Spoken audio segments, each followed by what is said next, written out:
kama Wiper Patriotic Front tukiongozwa na our presidential candidate His Excellency Dr. Stephen Kalonzo Musyoka, tumefika mahala hapa Kang'o ka Jaramogi, mahali mwenda zake Raila Odinga aliweza kuzikwa, na tunasema ya kwamba alikuwa mpigania wa haki za binadamu. Alikuwa akiongea sana na akisukuma tukue na serikali za ungatuzi, na serikali ambazo ziko na fedha ya kufanyia wananchi kazi.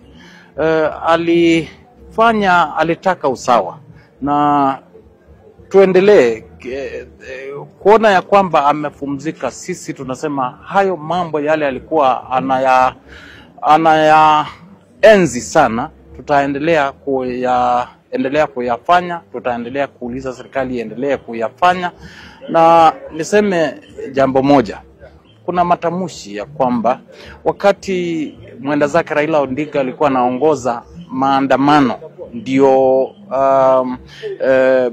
maneno ya cost of living ikuje chini, tuliongozwa na tukabeba masufuria, na sisi hatuna aibu na hiyo.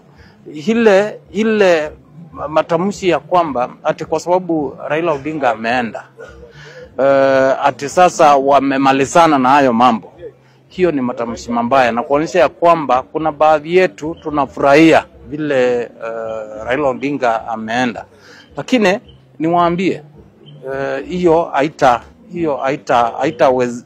haita tusimamisha, tutaendelea kupigania yale ndio tuone ya kwamba kuna serikali za ungatuzi ambazo zinafanya kazi, haki za binadamu zinaheshimika, no abduction in this country, no extrajudicial killing, and there is respect for human rights na adherence to our constitution. Asante.